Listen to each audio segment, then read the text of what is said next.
Selamat pagi semuanya. Kita start pertemuan berikutnya tentang robot otonomi di Telkom University ini ya. So ini pertemuan ke-6 harusnya. Kalau kalian masuk ke Google Drive itu di folder minggu ke-5 karena ada satu minggu itu ada 2 materi. Eh, Selalu lihat di folder tersebut karena nanti semua bahan, buku, materi ada di situ. Kalian bisa lanjutkan belajarnya setelah course ini selesai.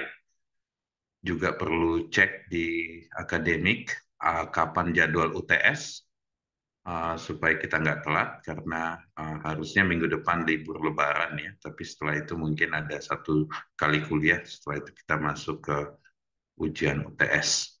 Selama kalian ngerjain PR-nya rajin dari DAVA, harusnya ujian UTS kalian sekitar PR yang diberikan. Oke, so hari ini kita akan belajar motion planning. Kita lanjutkan motion planning tapi menggunakan graph search. Mungkin kalian bukan dari computer science, kalian dari Fakultas Electrical Engineering. Ada baiknya sebelum masuk ke materi ini, kalian refresh mengenai data structure graph ya. Bagaimana cara belajar graph, algoritma dan data structure dengan baik. Saran saya kalian start dari Visual Go ya. Ini saya kasih ke linknya ke sini ya. Coba kalian buka.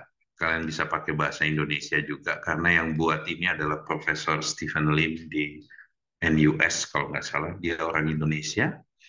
Dan dia baik hati sekali bikin tools ini di share for free untuk bahan pengajaran. Uh, so ini juga dipakai di banyak university termasuk BINUS ya. So kita start dari struktur yang namanya graph ya. So kalau kalian lihat di graph itu seperti ini. Ada satu node yang dihubungkan oleh garis yang kita sebut edges ya. Dan kita bisa gambar graf itu dalam bentuk seperti ini. Dan secara matematik, agar bisa dikomput grafnya, itu bisa kita pakai matriks atau pakai list. Ya. Ada 3 teknik di sini. Ada adjacency matrix, ada adjacency list, dan ada edge list. Ya. Ini adalah graph representation. Kenapa dibuat representation matrix list dan edge list? Karena semua yang kita bisa compute di komputer harus dalam bentuk aritmetik sehingga komputasinya bisa berjalan. Oke? Okay? So kalau kalian lihat graf di sini ada 0, 1, 2, 3, 4, 5, 6. Biasanya graf itu ada weight-nya, ya, ada nilai node-nya, ada nilai yang di-capture oleh node-nya, ya, dan ada weights-nya. Weights-nya itu adalah edges-nya ini bisa dikasih nilai. Jadi kalau dikasih nilai kita sebut weighted graph. Kalau dia nggak ada nilainya, ya kita sebut unweighted graph. Oke? Okay? So adjacency matrix dari gambar ini itu ada di bawah sini. Jadi semua node-nya kita bikin matriks. Jadi barisnya 0 sampai 6 karena ada 6 node. Kolomnya 0 sampai 6. Dan kalau ada edges-nya antara 0 dan 1, kita kasih angka 1. Antara 0 dan 2 ada edges-nya, kita kasih angka 1. Nilai 1 ini nanti kalau jadi weighted graph, dia akan punya nilai-nilai selain dari 1. Kalau untuk unweighted graph, ya 1. Oke? Okay? Jadi nanti akan terbentuk adjacency matrix. Tapi kalau saya bikin jadi list, saya bisa bikin list dulu 0 sampai 6 ya. Setelah itu saya kasih angka connectivity-nya ya. Misalnya 0 itu terhubung ke 1 dan 2. Oke. 1 terhubung ke 0, 2 dan 3. 2 terhubung ke 0, 1 dan 4. Dan begitu pun dengan edge list ya. So, kalian bisa belajar di sini dengan sangat cepat karena dia kasih visual. Jangan terlalu worry soal implementasi di code, misalnya Python dan lain-lain, karena kalian once ngerti tentang graph, kalian harusnya bisa prompting untuk minta sampel code. Oke?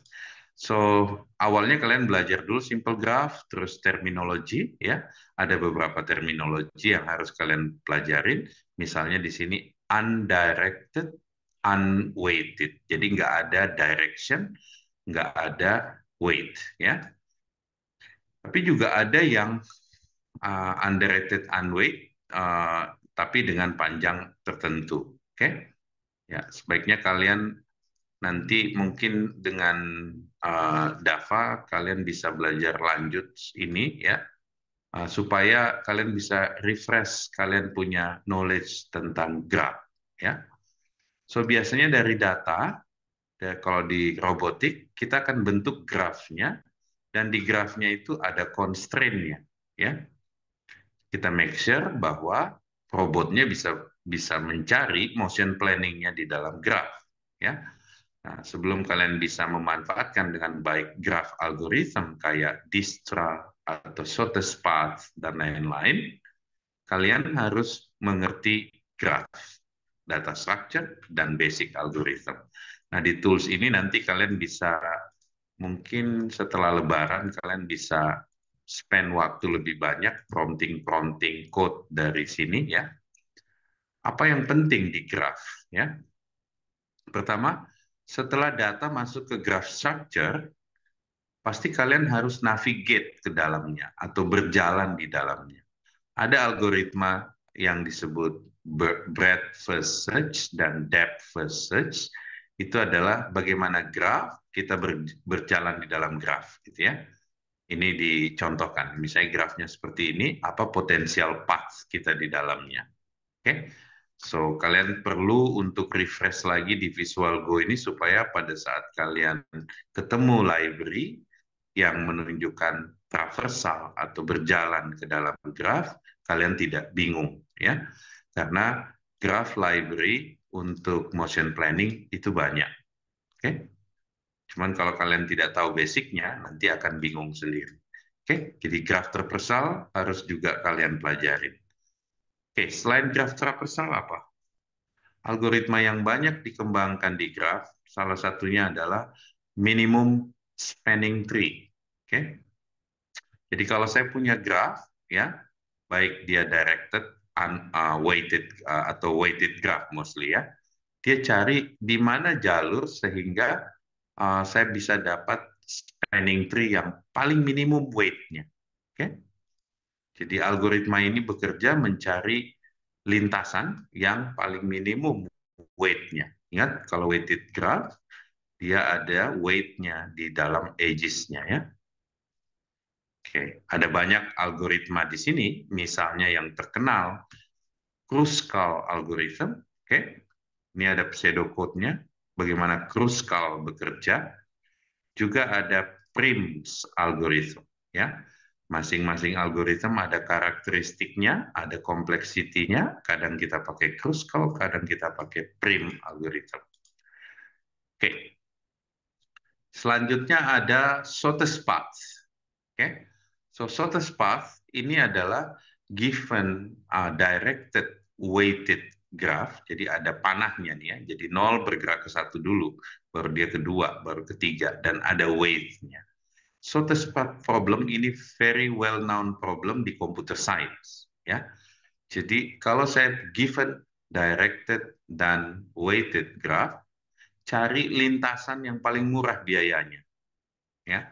Ada banyak algoritma, ada Bellman-Ford ya, ada Dijkstra, ada dynamic programming, ada yang pakai breadth first search, ada yang pakai depth first search. Oke, kalian harus familiar supaya pada saat dapat graph library yang implement single source shortest path, kalian tidak bingung.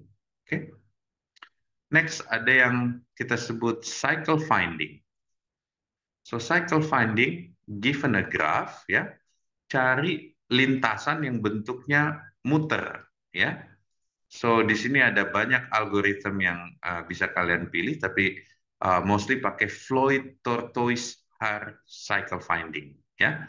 Jadi Kalian harus lihat animasinya, lihat dia punya pseudocode, dan minta code di ChatGPT apakah dia bisa bikin suatu Spark-nya.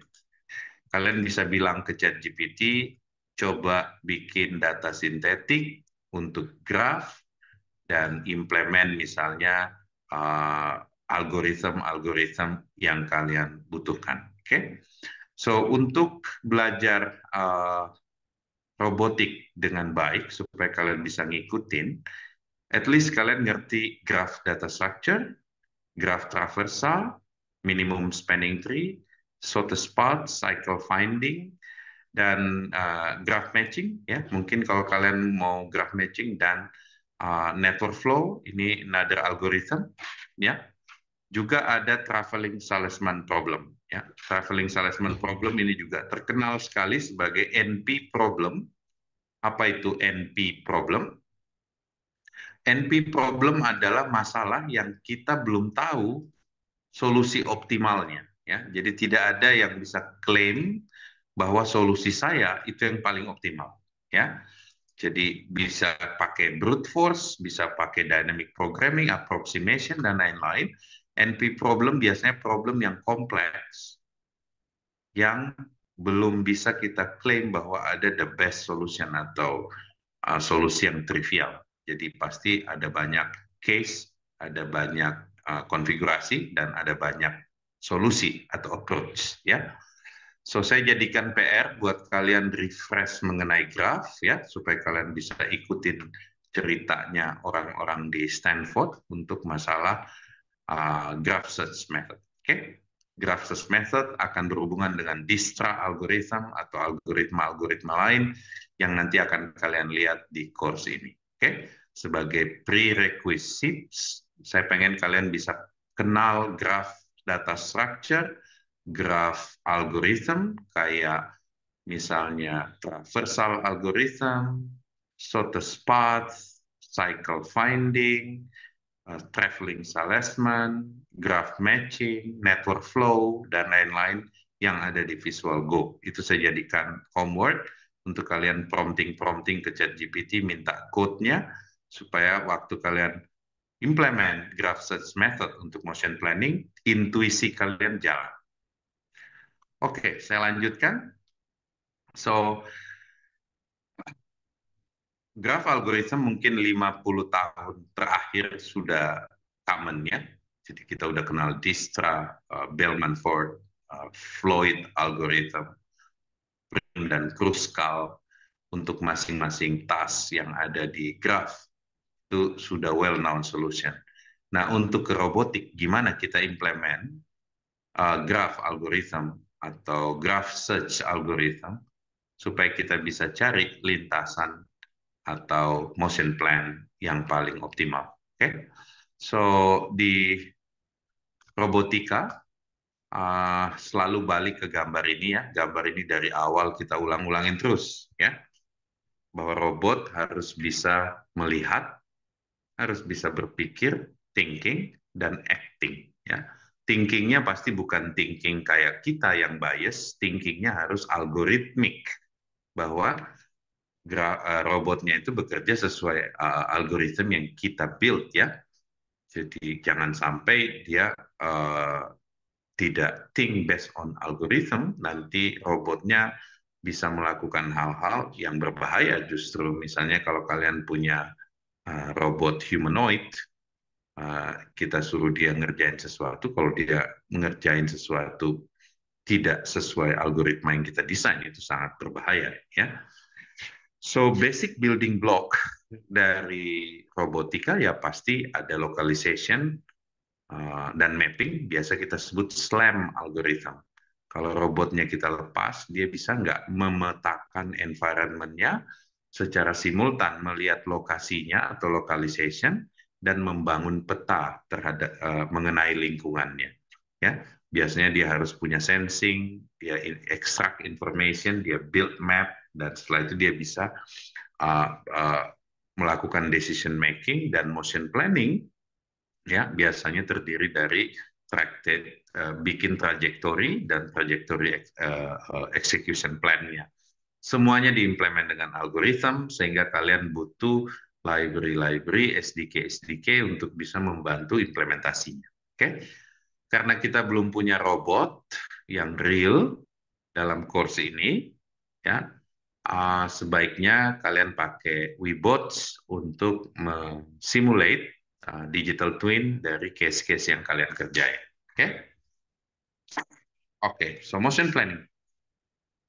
So, motion planning adalah bagaimana kita membuat komputasi ya secara sekuensial untuk robot itu bergerak dari satu initial condition ya ke destination atau terminal condition melalui obstacle ya. Coba kalian lihat gambar di sini. Kalau saya bilang robotnya bergerak di lantai dan ada meja kursi warna hijau, dia nggak boleh nabrak meja dan kursi gitu ya. So, itu yang kita sebut constraint. Okay? So, waktu kita bikin motion planning, kita pasti berpikir bahwa environment dari robot itu penuh dengan constraint. Dan dia harus bisa cari optimal path, ya, menghindari constraint, tapi optimizing cost function tertentu juga. Misalnya, bisa aja dia menghindari constraint, tapi bisa jadi baterainya habis karena jaraknya terlalu jauh. Ya, so pasti ada optimizing cost di sini, ya. Jadi bukan cuman menghindar dari obstacle atau constraint, pasti ada case-case di mana kita harus optimize robotnya. Oke? Oke, contoh misalnya kalian bikin robot balap-balapan atau bikin robot main bola gitu ya, pasti ada constraint yang harus kalian put di dalam motion planning ya, bahwa kalau dia balap-balapan ya time constraint harus sangat kuat ya supaya itu bisa dia menang waktu lomba. Oke, so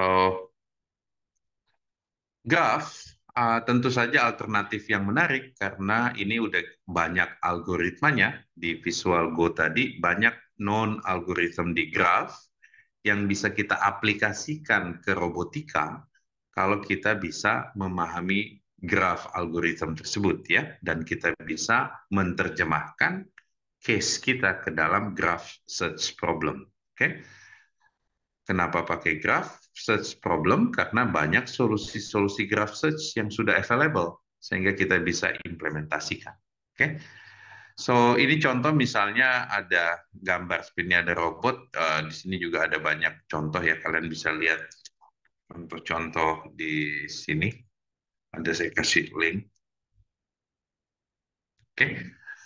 Oke, di Moveit, kalau kalian lihat robot dengan arm manipulator robot ini dengan beberapa degree of freedom ya, generalized koordinatnya pasti sudah well defined pada saat kalian beli robotnya ya. Ada library-library kayak Moveit ya, itu bisa planning based on constraint. Oke. Jadi biasanya kalian harus nentuin yang mana yang constraint, kasih tahu ke dia supaya dia waktu gerak tidak akan nubruk ke constraint tersebut. Oke? Biasanya robot-robot kayak gini dilatih itu dikasih tunjuk dulu, kalian tuntun dia punya gerakan, ini yang normal, ini yang constraint, ini nggak boleh, ini boleh. Setelah itu direkam oleh software dan kalian bisa repeat dia punya eksekusi berdasarkan tuntunan yang kalian berikan. Oke? Sayangnya robot seperti ini cukup mahal untuk kalian miliki secara personal, tapi saya harapin kalian bisa bayangkan, sehingga kalau kalian punya arm manipulator, misalnya dari Franka Emika, atau pembuat-pembuat robot lainnya, kalian bisa maksimalkan penggunaannya. Ya, ini ada contoh-contoh lain juga, kalian bisa cek di sini, manipulation planning, ya, industrial robot consortium gitu ya. So, robot-robot sekarang itu udah dikasih software, ya. Jadi di belakang itu ada PC. PC-nya itu nanti bisa dipakai untuk menuntun robotnya, dan biasanya pembuat robot udah kasih generalized koordinatnya dan software-nya untuk kalian bisa train robotnya. Ya, train di sini maksudnya dituntun, dikasih contoh ini boleh, ini constraint, ini nggak boleh. Setelah itu kalian bisa repeat task-nya, kalian bisa program supaya dia bisa bekerja sesuai dengan motion plan yang kita buat. Oke? Nah, karena kalian belum punya robot real, sebaiknya pakai app-app contoh seperti ini untuk belajar motion plan. Nanti di real case-nya biasanya kalau beli robot udah ada SDK-nya, ada software-nya, supaya kalian bisa train robotnya dengan pakai software. Tapi basic dan fundamental dari ilmu itu kalian pelajari di course robot autonomy ini. Oke, so ini coba lihat-lihat linknya, nonton-nonton videonya, YouTube-nya, ya. So, kenapa motion plan penting? Coba kalian bayangkan kalau kita nggak punya good plan dan kita buat autonomous vehicle, ya.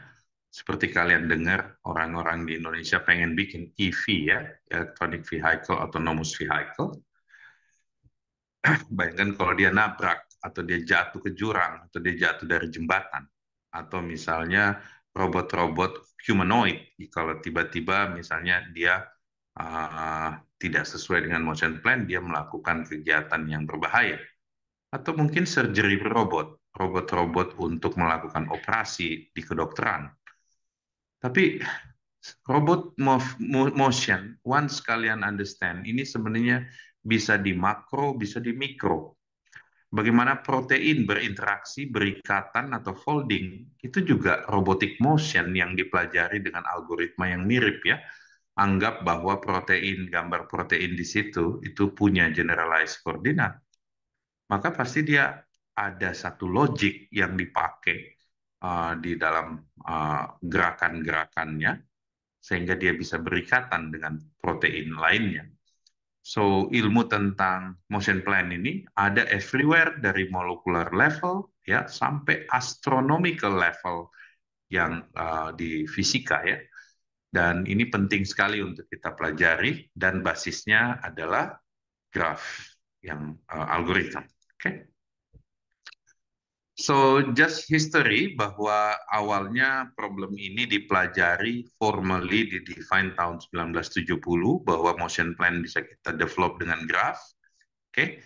Bayangkan 1970 komputer seperti apa, ya. Saya punya komputer tahun 1986. Waktu itu punya komputer, memorinya aja mungkin cuman beberapa kilobytes. Masih pakai disk, ya. Floppy disk. Oke. Kalian mungkin belum lahir saat ini, ya.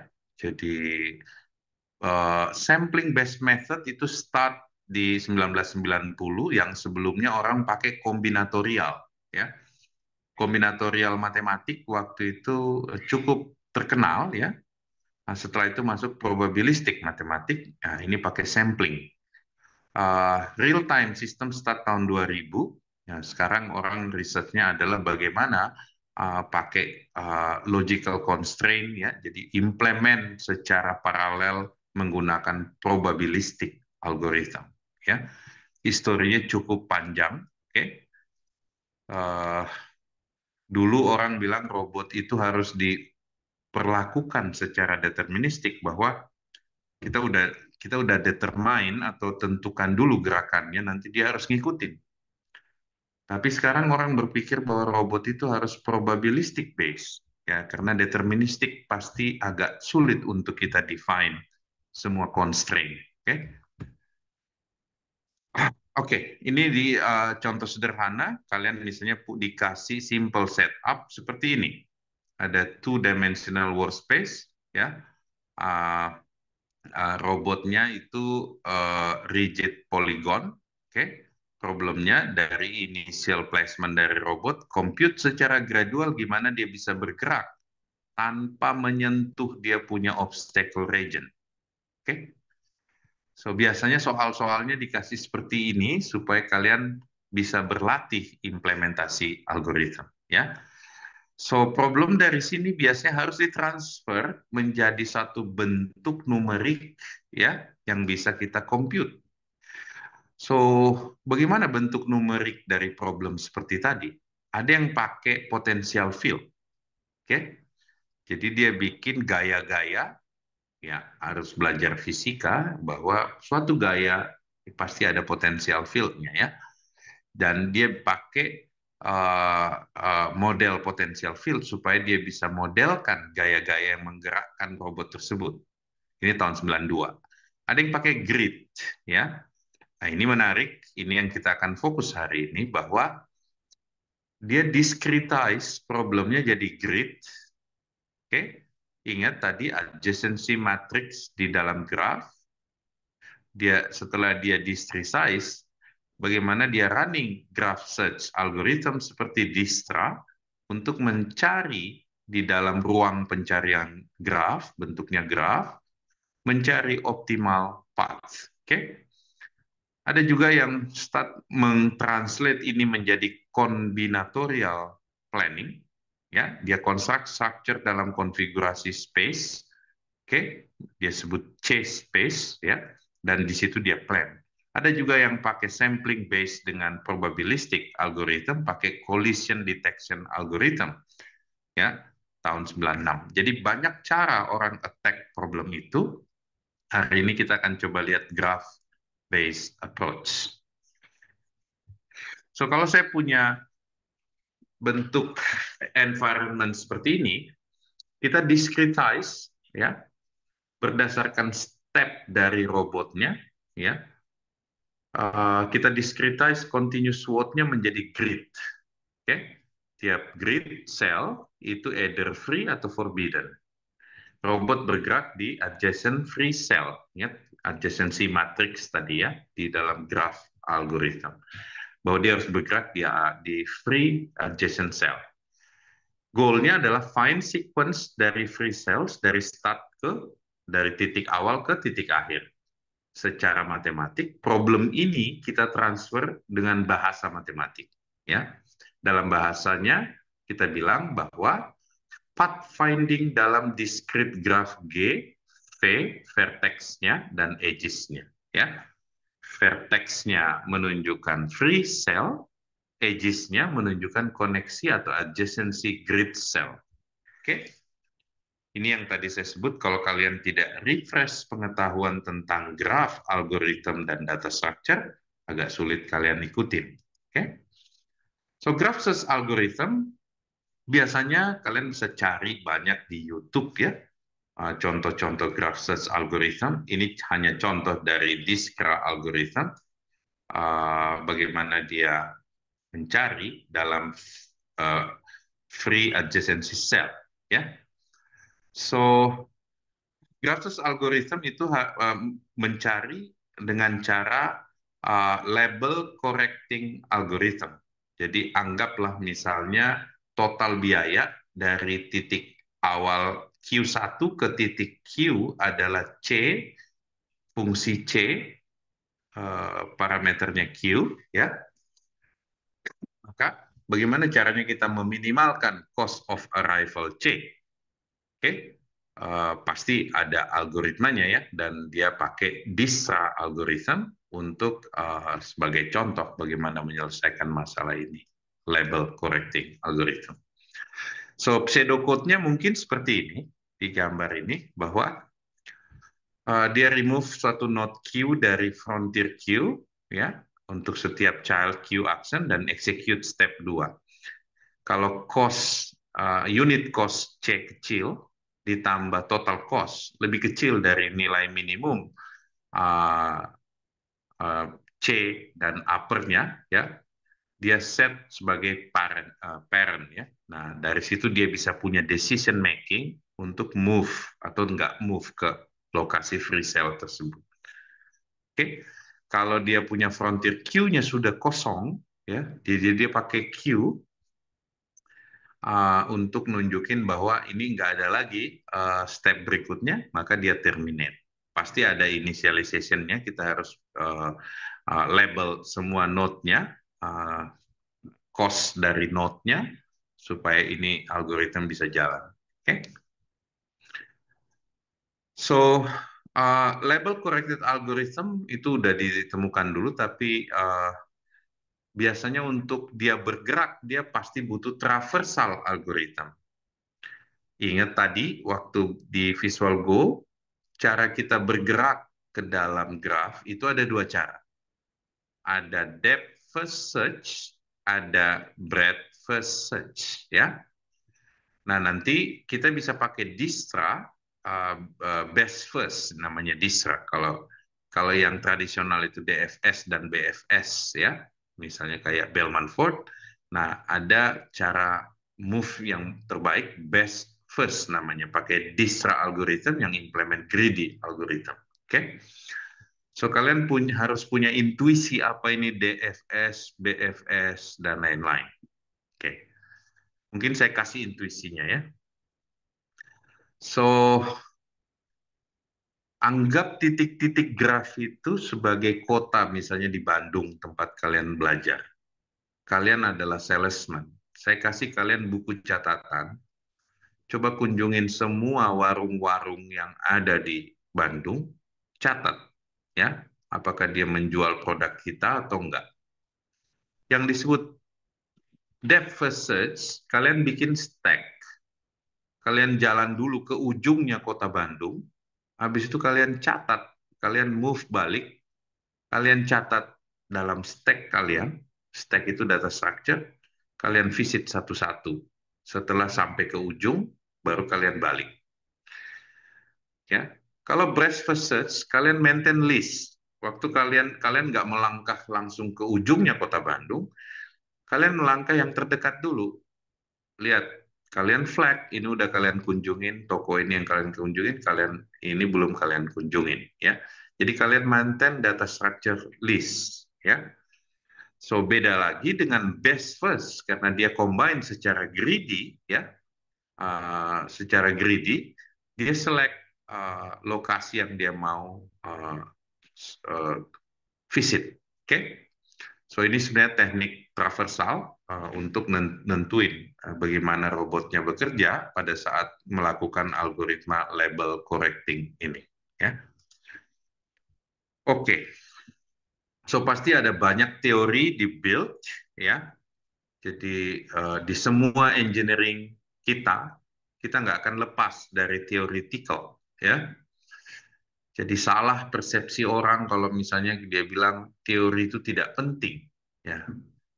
Kalau kita tidak punya teori relativitas, ya kita nggak akan sampai ke bulan karena pasti pesawat kita nggak bisa landing di sana. Kalau kita nggak punya general relativity, kita nggak bisa bikin teknologi seperti GPS supaya dia bisa transmit electromagnetic wave dari bumi di handphone kalian itu udah lewat satelit ya. Ya, jadi biasanya di robotik pun ada beberapa teorem yang harus kalian understand ya. Jadi teorem ini bilang begini, jika satu visible path ada antara Q1 ke QG, maka algoritma untuk terminate dalam waktu yang finite dengan cost C sama dengan optimal cost waktu berjalan. Oke. Coba kalian ulangin ya. Jadi kalau path-nya ada, maka algoritma untuk terminasi di saat cost-nya C itu sama dengan biaya waktu dia berjalan. Oke? So, teori adalah sesuatu yang sampai sekarang belum ada yang bilang itu gagal. Kalau ada teori baru yang bilang itu gagal atau salah, ya kita adopt teori baru tersebut. So far, correctness dan improvement ini asumsi yang kita pakai, teori yang kita pakai untuk mengguide algoritma dan engineering work kita. Oke, dengan teori itu, dia improve Dijkstra algorithm.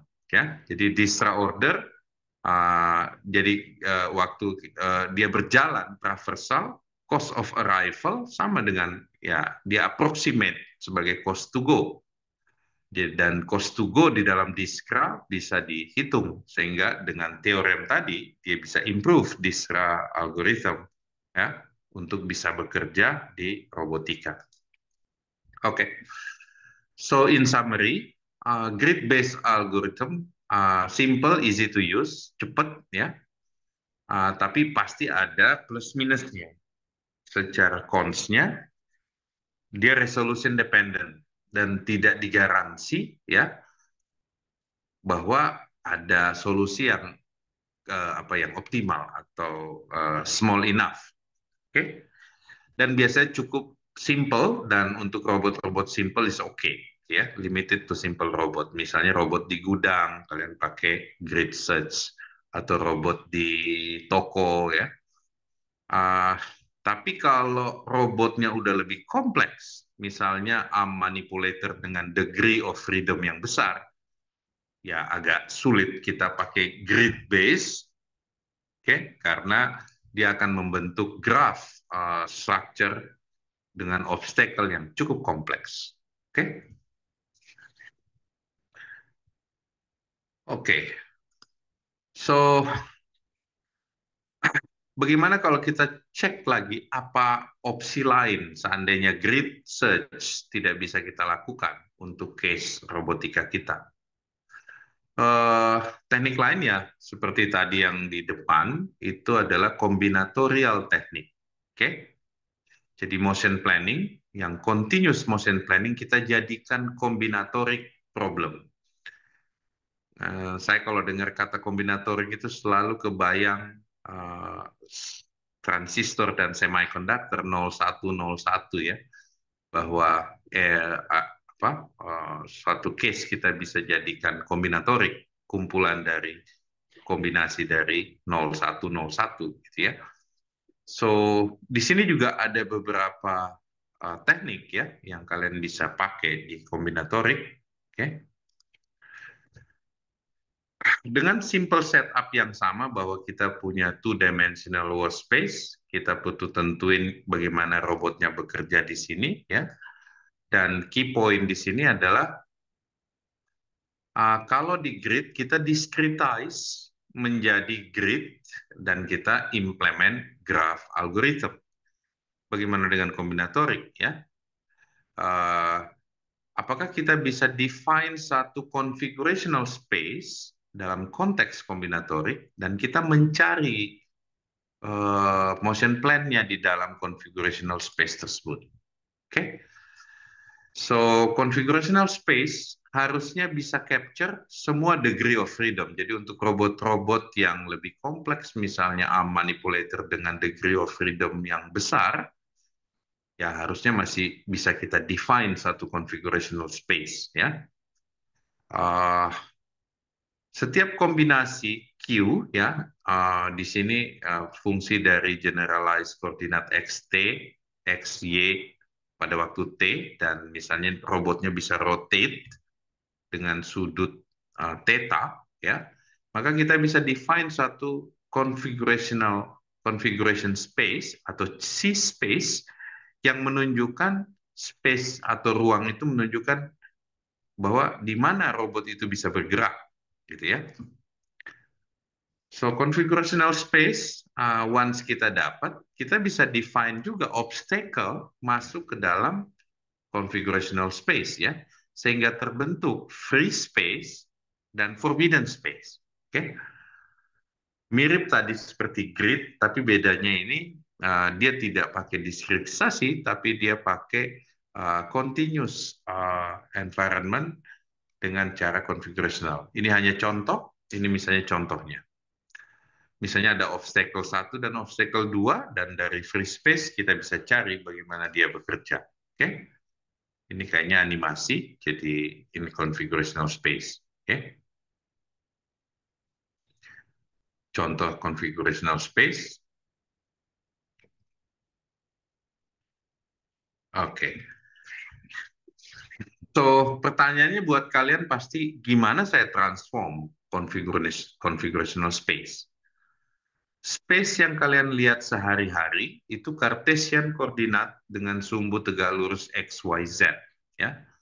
Kalau kalian cek di matematik, banyak sekali space yang lain. Ya. Kalian bisa define other space.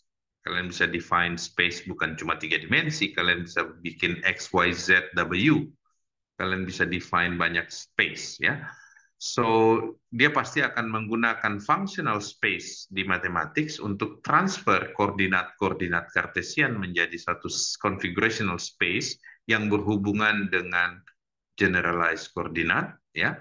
Di dalam space itu kalau divisualisasikan, ya agak sulit ya kalau visualisasi lebih dari 3 dimensi, ya kan? Visualisasi masalahnya hanya terbatas 2 dimensi seperti ini. plus 3 dimensi kalau saya pakai Cartesian. Oke? So, kemampuan kita memvisualisasikan configurational space cuma up to 3 dimensi, ya. So, misalnya di sini kalian lihat X, Y, dia kasih satu ke atas theta. Karena tadi robotnya kita define bahwa dia define by koordinat X, Y, dan theta. Oke. So, kalau saya transfer ruang Cartesian ini menjadi satu configuration space X Greek, ya, dalam bentuk seperti ini, kita bisa dapat gambaran bahwa obstacle dan free space-nya itu bisa kita compute lebih mudah dalam configurational free space. Oke? Tentu saja kalian harus punya library-library untuk bikin configurational free space-nya. Biasanya ini dipelajari di matematik, di geometri, mathematical geometry, dan abstract geometry, dan functional space. Oke? So, planning dalam C-space, ini seperti dari koordinat awal dari robot kita buat jadi configurational space dan kita plan di dalamnya, ya. Bahwa dia juga menghindari collision di dalam, dia tidak mau tubrukan di dalam dengan obstacle di dalam configurational space, oke? So, biasanya setelah dia jadi configurational space, planningnya adalah kombinatorial planning.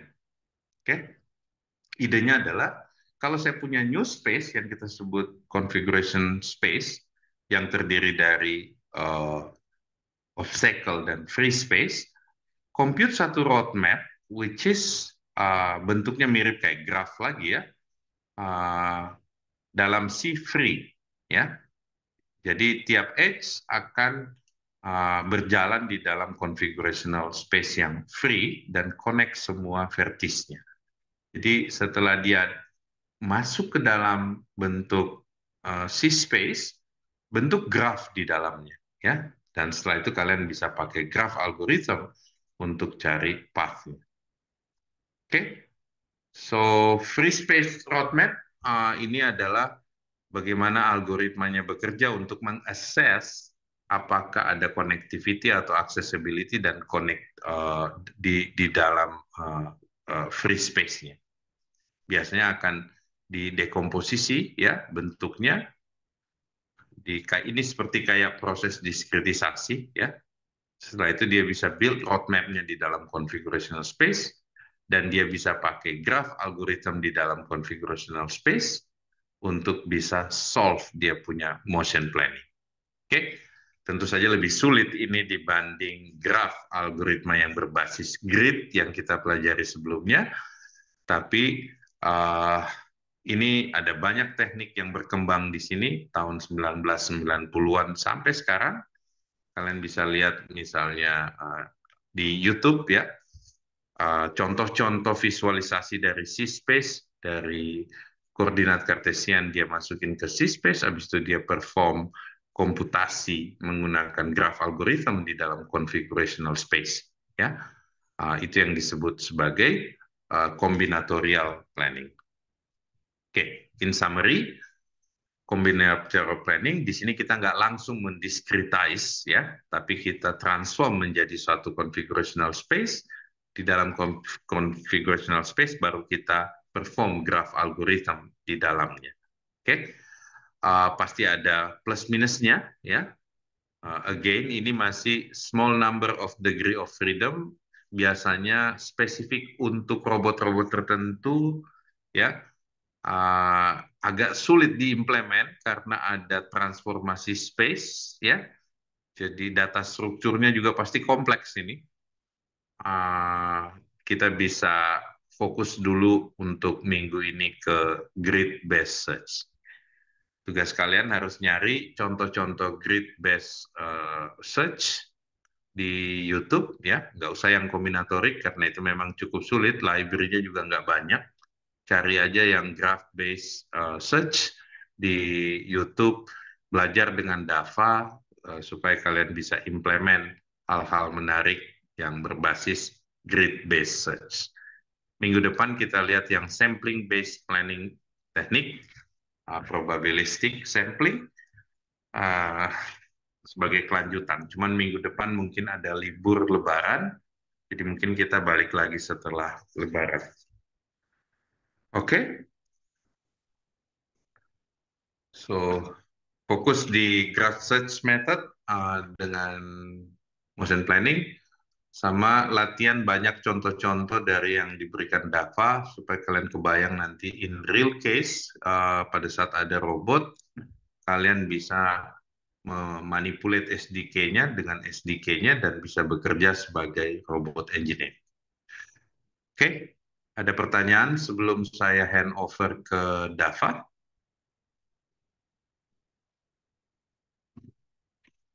Oke, kalau nggak ada, silakan Dava dilanjutkan kasih practical session buat adik-adiknya. Baik, Pak Risman. Ya, aku izin share screen.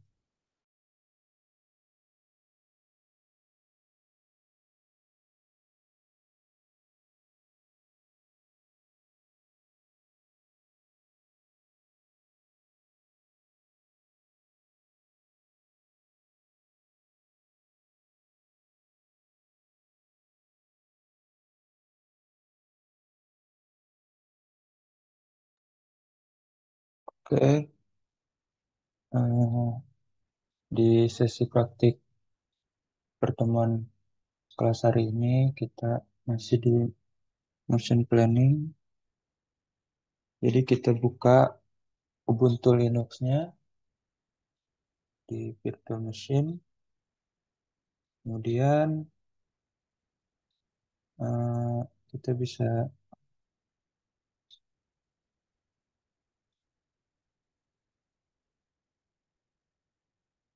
buka ini, kita cross motion planning. Kita lihat dulu. Oke, ini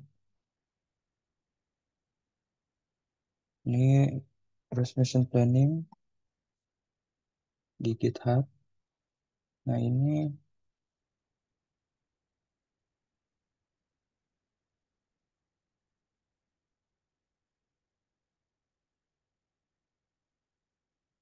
ini kita bisa lihat gambarnya, videonya dari cross motion planning yang ada di tutorial GitHub ini, di robot bergerak yang sesuai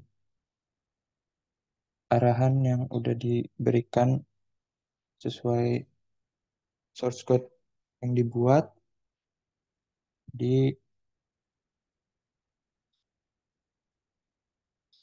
Jadi pertama-tama kita siapin Ubuntu yang versi 20.04 dengan Rosmatic. Oke, aku share dulu linknya.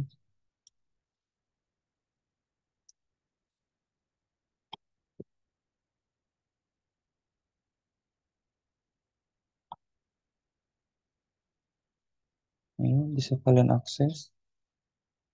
Kemudian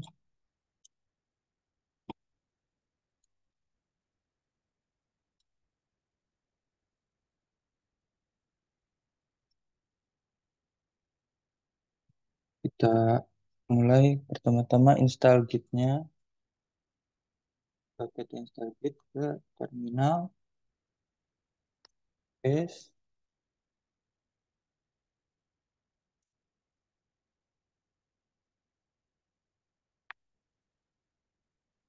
Dan password.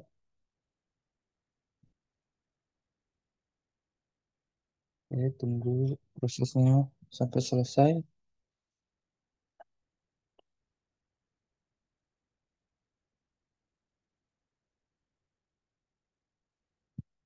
Oke, masih proses.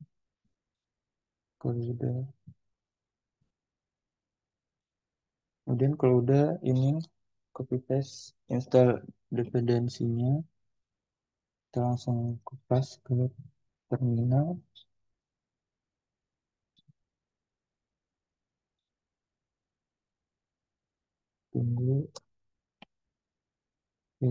kemudian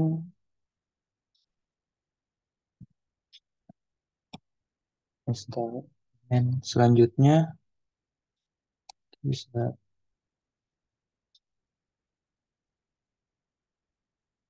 kupas.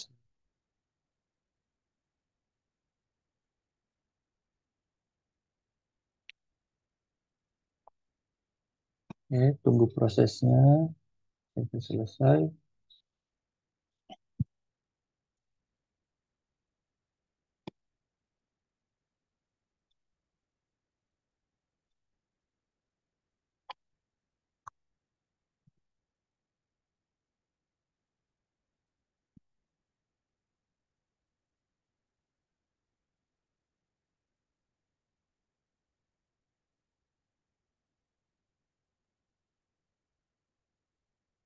Masih. Kemudian kita tekan enter. Oke, udah. Lanjut. Selanjutnya ini kita copy paste ke terminal. Enter.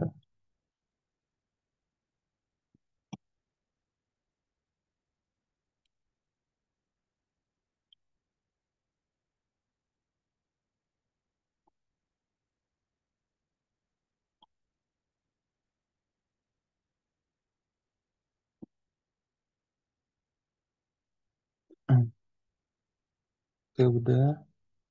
Kemudian git clone Rose Notion Planning-nya ke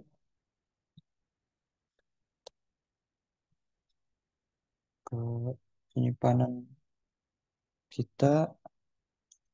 Oke, kalau udah nanti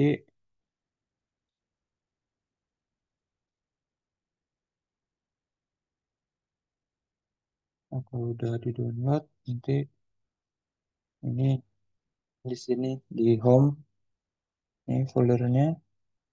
Setelah itu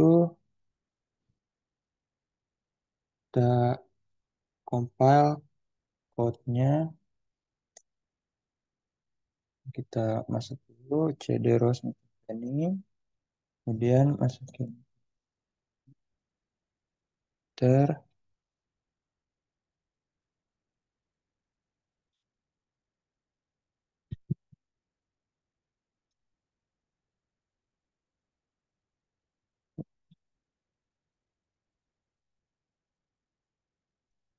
Untuk proses di bagian ini sepertinya agak lama, jadi harus ditunggu dulu beberapa waktu.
Ya masih proses ini.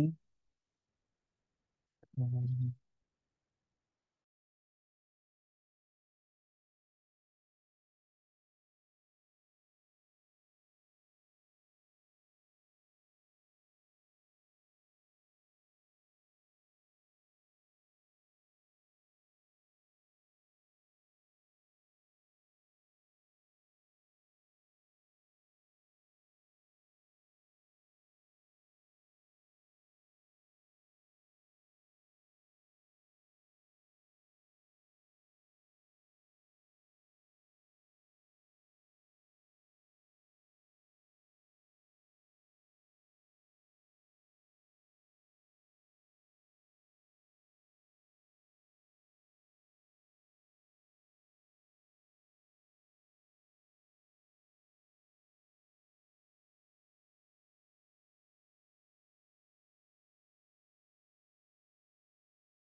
Sepertinya agak ngelag atau kenapa ini.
Ada masalah sepertinya,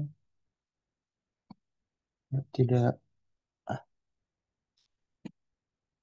agak bermasalah ketika cut connect-nya. Mungkin kita coba tutup dulu.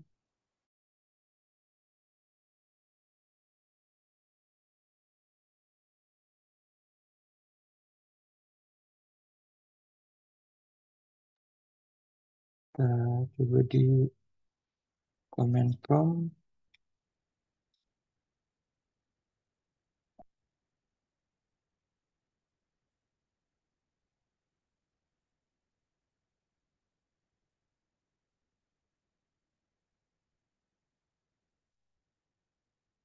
Ya, coba kita di comment prompt.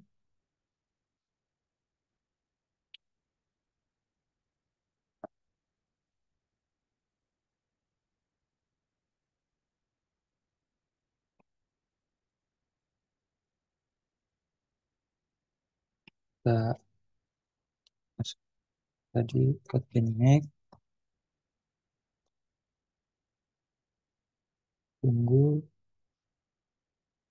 Tunggu sampai 100% ini cut connect-nya.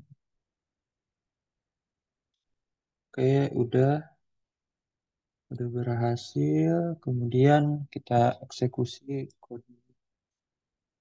Oke, ini kita balik dulu ke directory sebelumnya dan masukin command ini cds.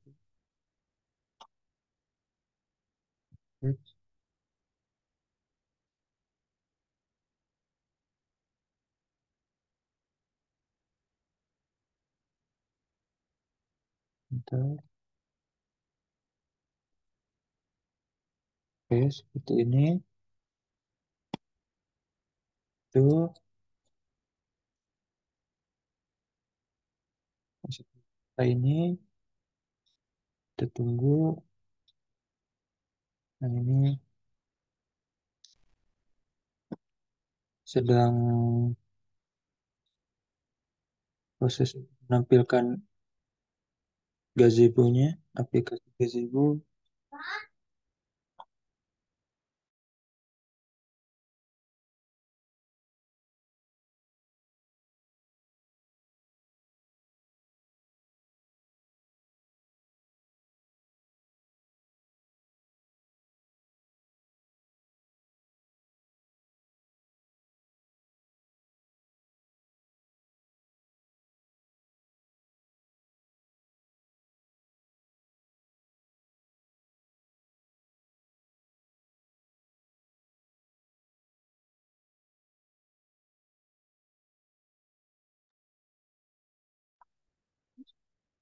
Itu dulu mungkin agak lama, jadi nanti nanti tuh dari hasil ini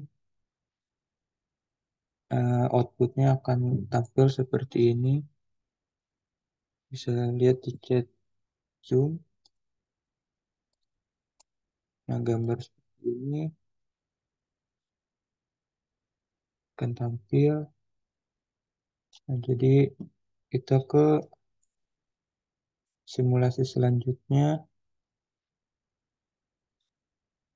Nah, sebentar, buka lagi Ubuntu-nya.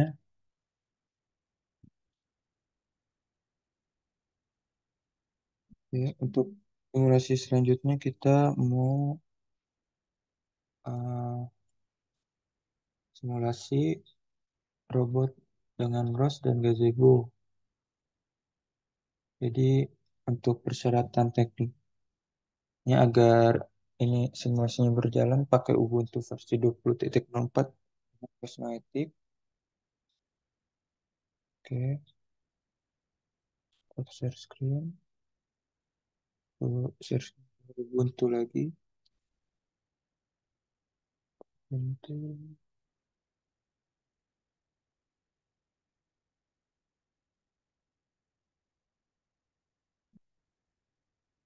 Ini masih loading.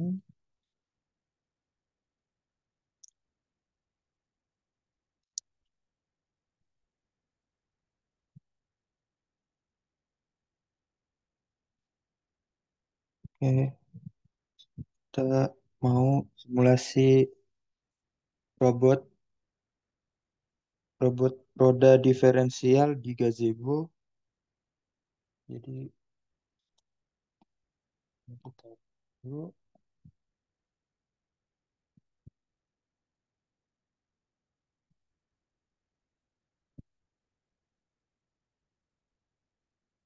Jadi untuk bisa menjalankan robotnya kita harus buat workspace baru di ini di lokal penyimpanannya.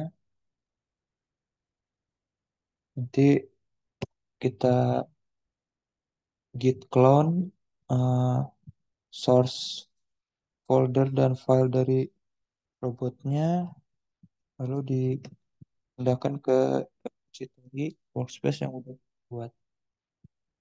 Ini masih lama loadingnya. Aduh.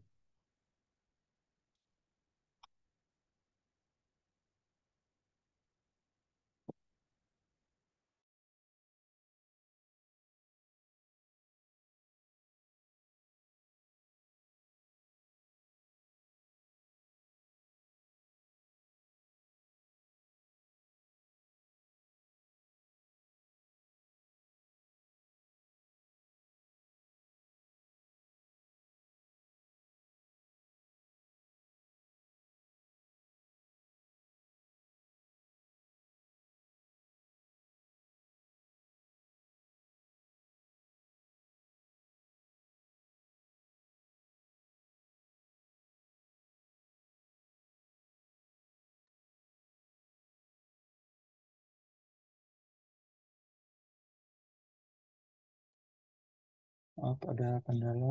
Tunggu sebentar.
Oke, ini masih loading, masuk ke aplikasi Ubuntu.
Oke, kita buka terminal.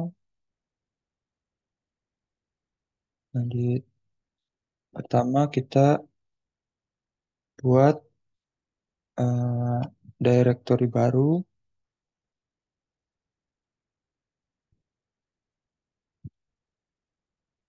buat directory dengan akhir, terus berikan nama eh, foldernya, misal SRC, kemudian enter. Setelah itu, kalau udah dibuat,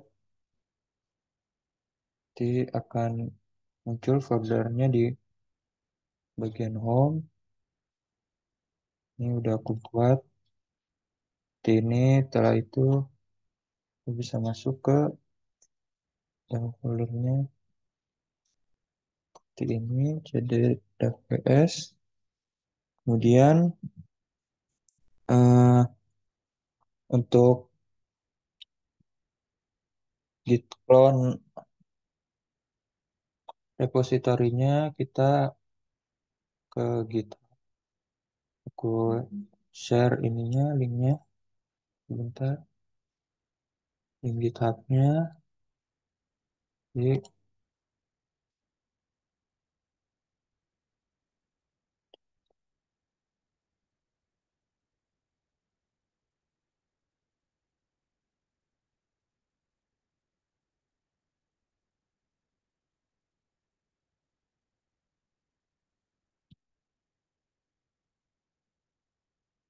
ini ini kalian git clone di terminal. Kemudian nanti kalau udah terunduh dimasukin ke folder src.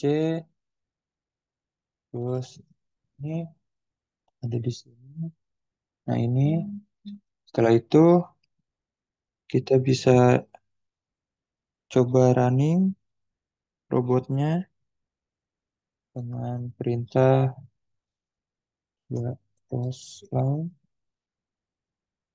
if build robot gazebo if build gazebo. Nah, oke, jadi perintah ini akan memanggil robot beroda diferensiasi disimulasikan di aplikasi gazebo. Oke, kita tunggu loading untuk menampilkan aplikasi gazebo-nya yang di dalamnya di gazebo itu ada robot beroda, robot diferensiasi beroda. Ini masih proses.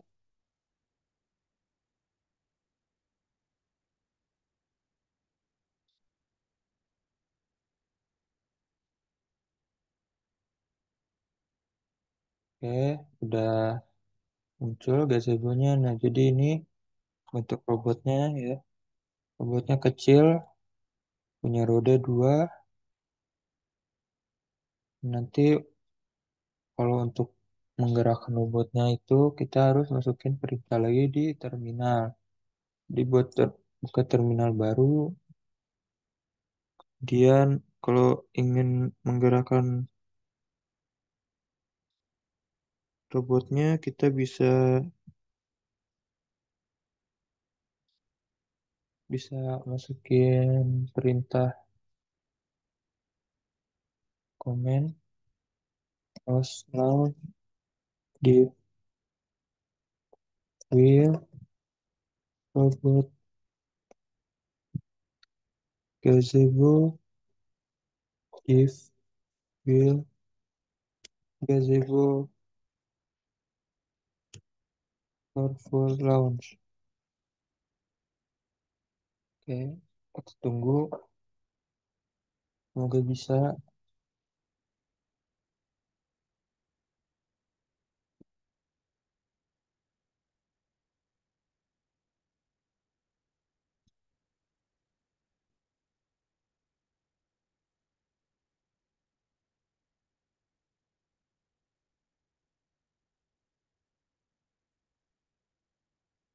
Oke, masih loading.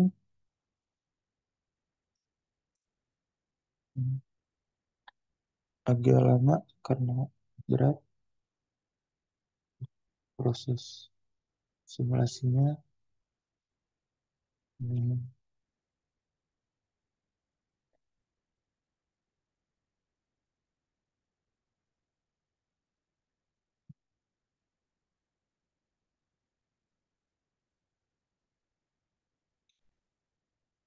Oke, ada error. Mungkin kita bisa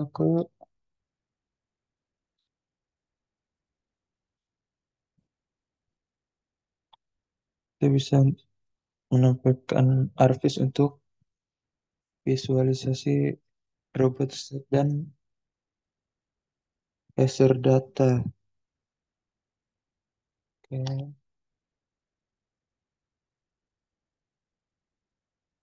nge-lag.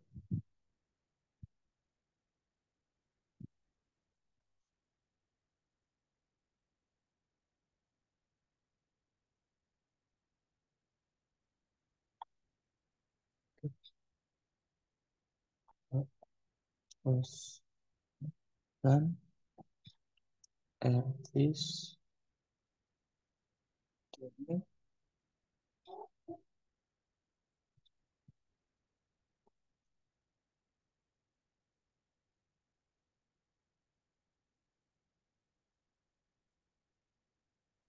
ya,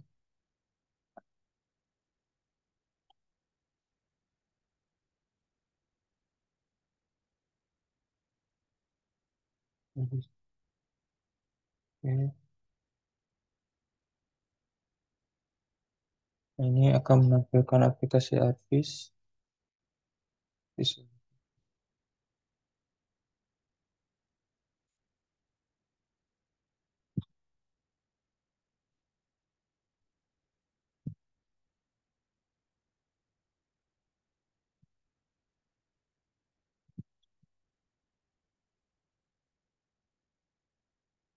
Harusnya oke, mungkin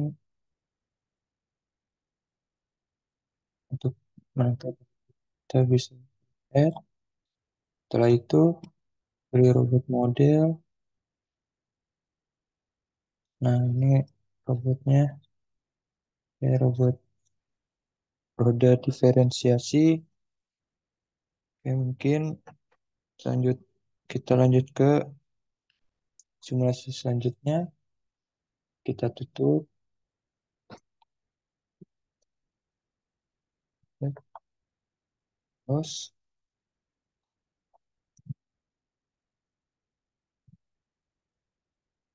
jadi kita di simulasi ini kita masih menggunakan robot beroda diferensiasi dengan ROS dan navigation stack. Ini kita tutup.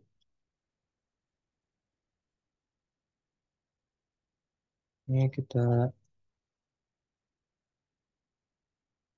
tutup terminalnya. Ya, buat buka terminal baru.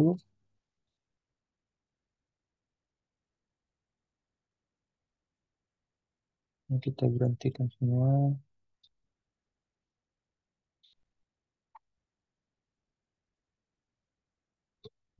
Ya, tutup aja ini. Force quit. Setelah itu kita buka lagi terminal.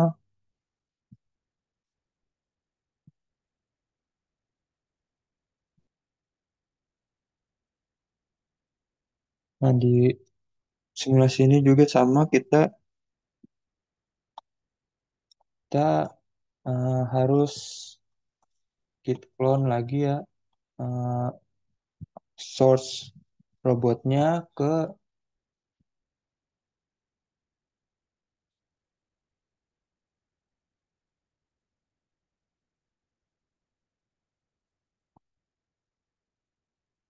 source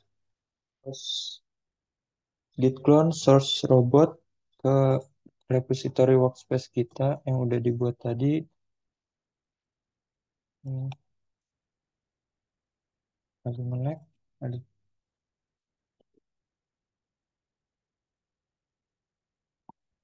bentar. Nah,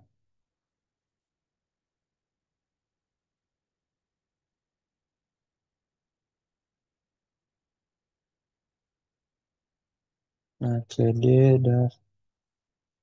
post underscore space. Nah, git clone ini sebentar, linknya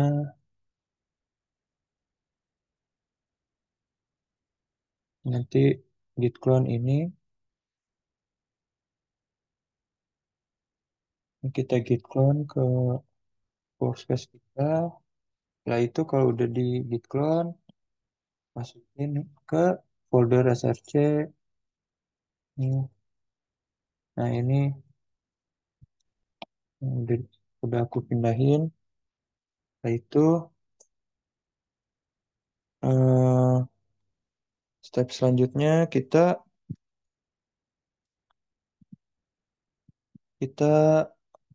buat sebuah map dengan SLAM.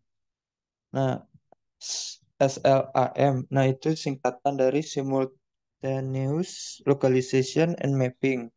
Merupakan sebuah konsep dalam robotika yang memungkinkan robot untuk membangun atau memperbarui peta lingkungannya secara real time sambil melacak posisinya sendiri di dalam peta tersebut.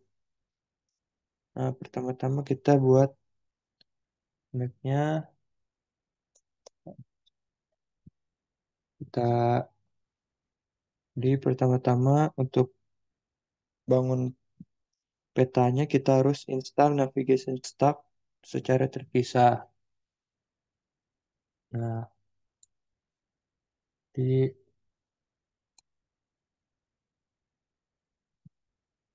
untuk komennya kita masukin sudo apt get install pros noetic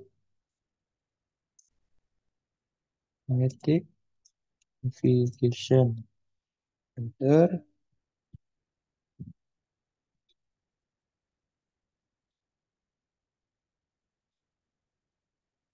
Oke, masukin password.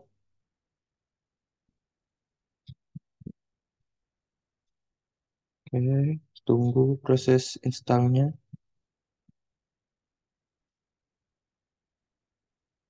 Oke, itu udah terinstall. Kemudian selanjutnya setelah menginstal,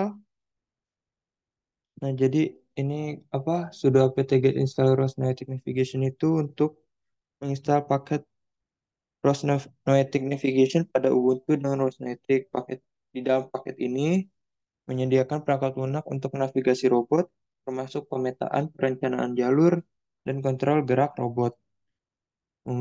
Jadi pengguna bisa mengendalikan robot dengan memasukkan perintah di terminal nanti. Nah, setelah udah selesai install paket navigasinya, kita belajar buat membangun peta lingkungan robot.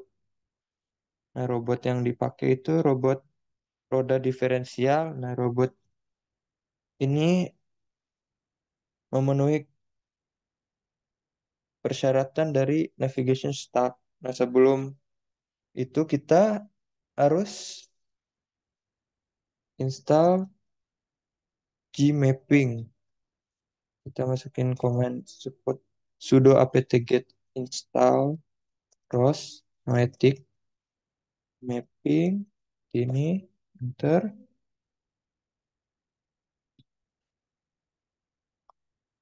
Oke, itu aku udah download.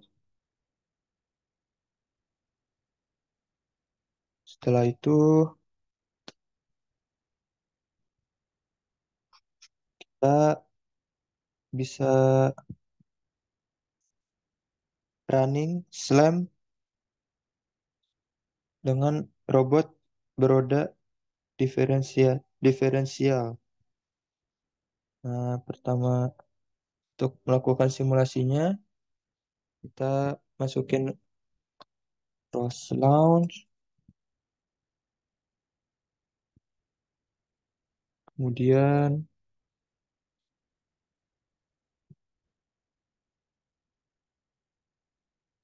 ROS launch div underscore wheel underscore robot underscore gazebo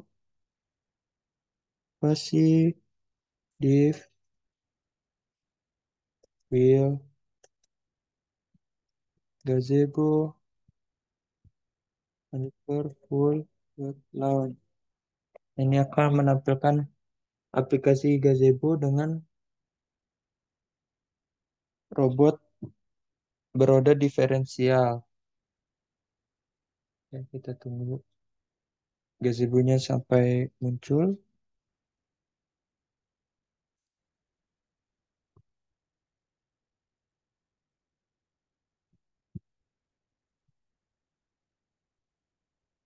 Nah, jadi tadi kalau untuk komen sudah apt-get install Rosnetic Gmapping itu untuk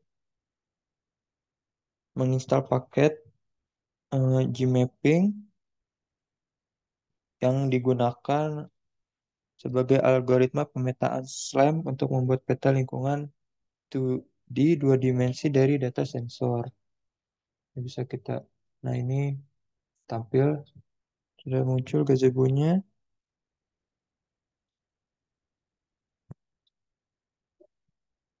Nah, ini robotnya udah. Kemudian kita udah di gazebo, kemudian kita ke insert, kita ke sini, pilih below garage, kita masukin ke sini.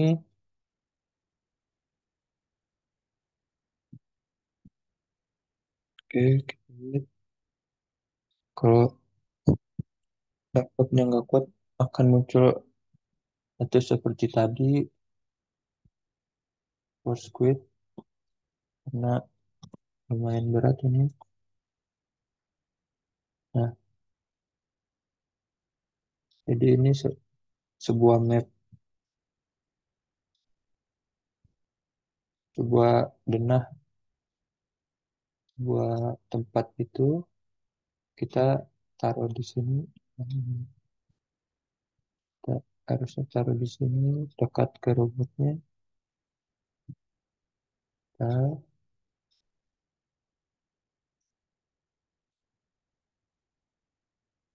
ini ada dua.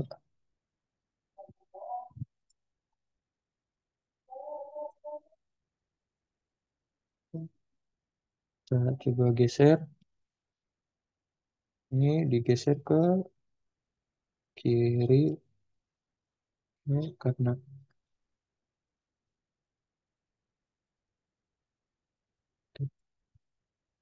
ini Mas. Maaf kalau patah-patah, emang ini berat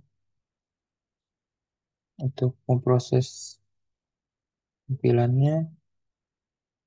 Jadi ini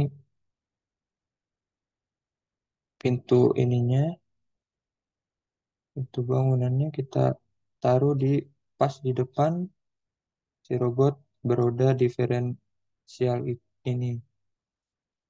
Di, aduh, mungkin seperti ini. Nah, kalau udah, step selanjutnya kita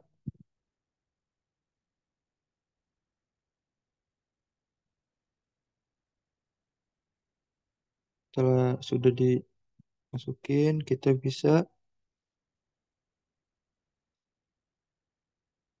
buka terminal lagi,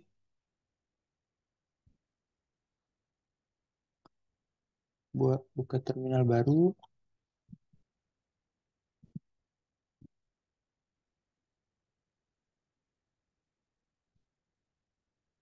Ini tunggu lumayan lama.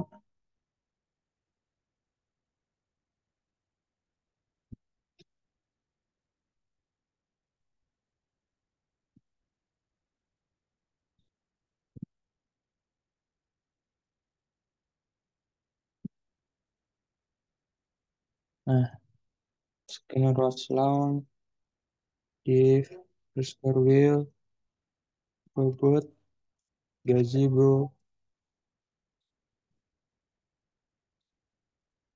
spasi gmapping, dot launch. Oke,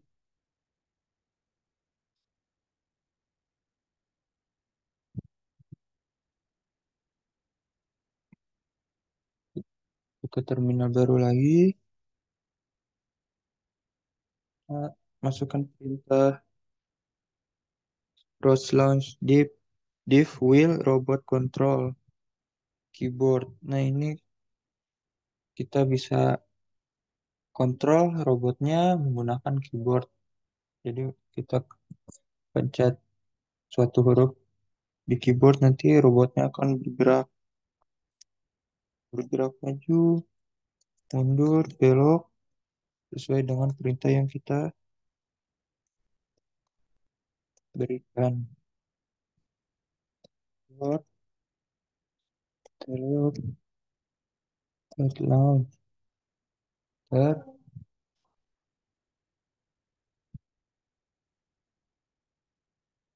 terus setelah itu jalankan.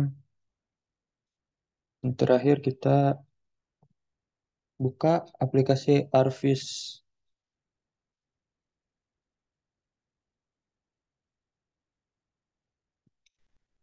Ini lumayan lama.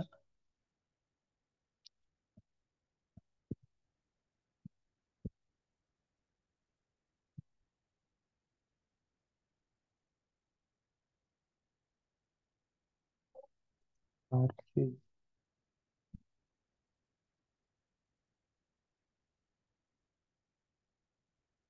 Di Arvis ini kita tampilin model robotnya. Ini nanti ini ya, apa perintah untuk menggerakkan robotnya. Ada U, I, O, J, K, L, M, koma dan titik. Nah, ini kita bisa tambah, bisa nambahin, bisa kurangin kecepatan dari gerak robotnya dan lain-lain, linear speed dan angular speednya. Nah, di Arvis kita klik add, tambahkan robot model dan map utama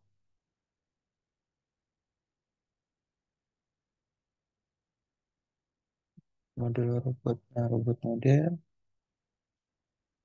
ini robot model dari robot roda diferensial, kemudian map.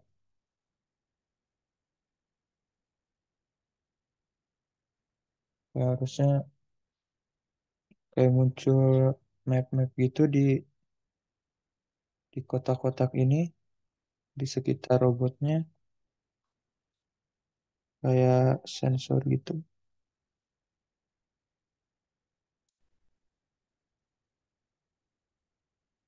Oke, mungkin kita buka lagi punya ke ini terminal ke gazebo dan terminalnya.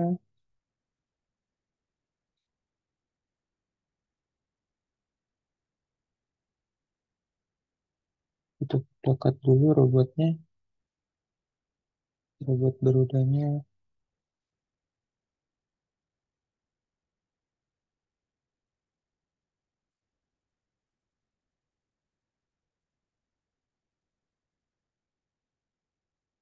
Begitu buka terminal,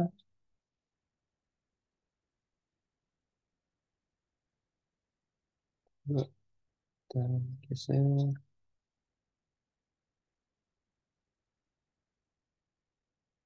masuk perintah U.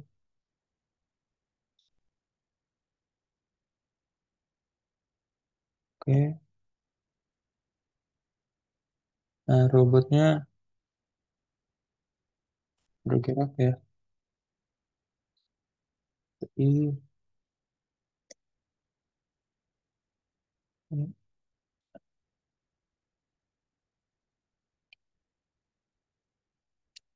ini lumayan patah-patah ini.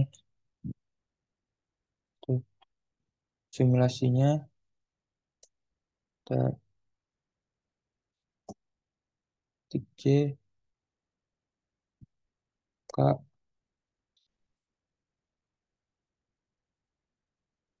Nah ini aku pencet W, nah itu bertambah ya speednya. Kita bisa kurangin, dan perintah ngurangin bisa X juga. Ini robotnya akan bergerak seperti ini. Dia bergerak nggak terlalu kelihatan. Aku bisa share dari video YouTube-nya.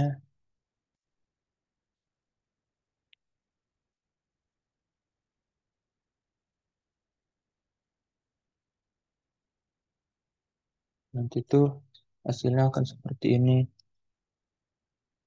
Dan itu videonya.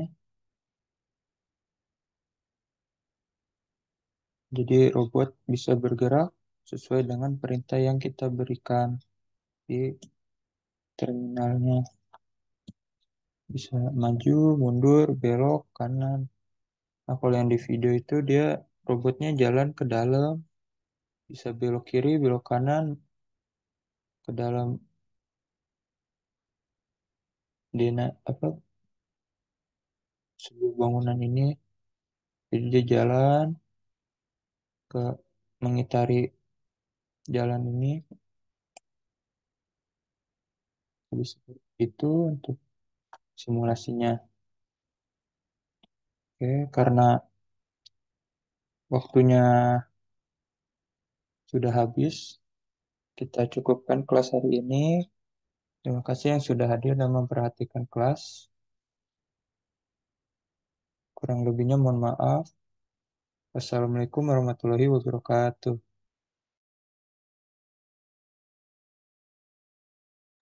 Oke, udah boleh live ya.